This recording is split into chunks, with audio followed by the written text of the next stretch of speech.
మీరు పేపర్ తిప్పేసి చూస్తే తెలుస్తుంది. ఎవ్రీ డే గడప గడపకి పల్లె నిద్ర చేస్తూ ఏ విధంగా ప్రజలకి అభివృద్ధి కార్యక్రమాలు భూమి పూజలు చేస్తూ తిరుగుతున్నారో మీరు చూస్తున్నారు.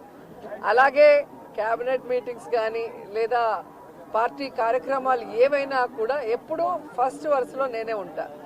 అండ్ ఈరోజు పచ్చ ఛానళ్ళు తెలుసుకోవాల్సింది ఒక్కటే, వాళ్ళు ఎంత దిగజారిపోయారంటే వాళ్ళకి 175 కాన్స్టిట్యున్సీలో క్యాండిడేట్లు పెట్టడానికి క్యాండిడేట్లు లేక వైఎస్ఆర్సీపీలో ఎవరైనా గొడవ పడితే బాగుంటుంది, ఎవరికైనా సీట్ ఇవ్వకపోతే బాగుంటుంది, మన పార్టీకి వస్తే వాళ్ళకి ఇద్దామని గోతికాడ గుంట నక్కల్లాగా ఎదురు చూస్తున్నారు. సో వాళ్ళకి నేను చెప్పేది ఒక్కటే, మా పార్టీలో ప్రజలకు ఎంత ప్రేమ ఉందో జగనన్న మీద అంతకి రెట్టించిన ప్రేమ మా అందరికీ ఉంది. మేమందరం కూడా జగనన్న పార్టీ పెట్టక ముందు నుంచి ఉన్నాం. మేము అలగటాల్లో కోపపడటాల్లో ఏమీ ఉండదు. జగనన్న ముఖ్యమంత్రి అయితే మేమందరం కూడా ప్రజలకు సర్వీస్ చేసే అవకాశం మాకుంది కాబట్టి ఆయన ముఖ్యమంత్రి అవ్వడానికి మేము 100% పనిచేసేవాళ్ళం. రెండవది, ఎవరి నియోజకవర్గాల్లో వాళ్ళు ప్రజలకి అందుబాటులో ఉన్నారా లేదా, సర్వేల్లో వాళ్ళు గెలుస్తారా లేదా అనేది అందరికీ బుక్స్ ఇచ్చారు, డిస్కషన్ కూడా అయిపోయింది. సో ఎవరికైతే ప్రజల్లో తిరగని వాళ్ళకి సీట్లు లేదు అంటే వాళ్ళకి కూడా అవకాశం ఇచ్చారు ఒక 8 monthsగా మళ్ళీ తిరిగి సర్వేల్లో కొంచెం పెంచుకోండి అని. ఎందుకంటే ఎక్కడా కూడా జగనన్న మీద ఎవరికి వ్యతిరేకం లేదు.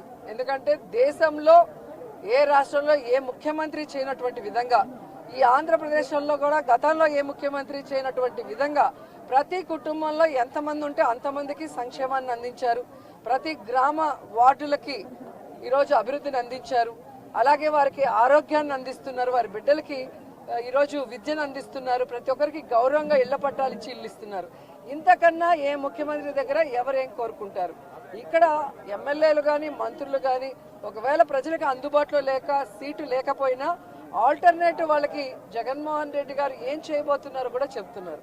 కాబట్టి అందుకే ఎక్కడ గొడవలు లేవు, కోపతాపాలు లేవు.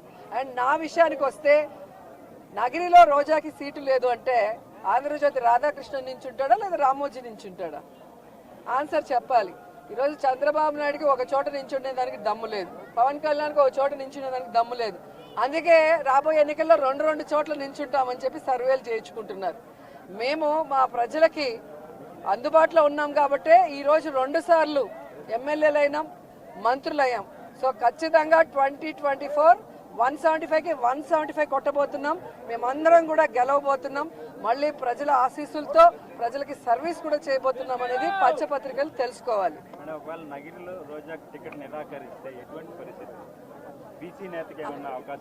ఎవరికి ఇచ్చినా నాకు ఇబ్బంది లేదు. నేనైతే జగనన్న సైనికురాల్ని, జగనన్న కోసం నా ప్రాణమైనా ఇస్తాను. అనేక సందర్భాల్లో చెప్పని రాసి పెట్టుకోండి.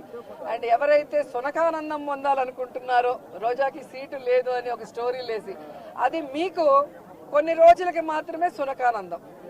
మా కార్యకర్తలకో నాయకులకో ఎవరికి కూడా బాధ లేదు. ఎందుకంటే వాళ్ళకి నిజం తెలుసు నాకు సీటు ఉందని. ఒకవేళ సీటు లేదని మీరు ఆనందపడినా కూడా నాకు ఇబ్బంది లేదు.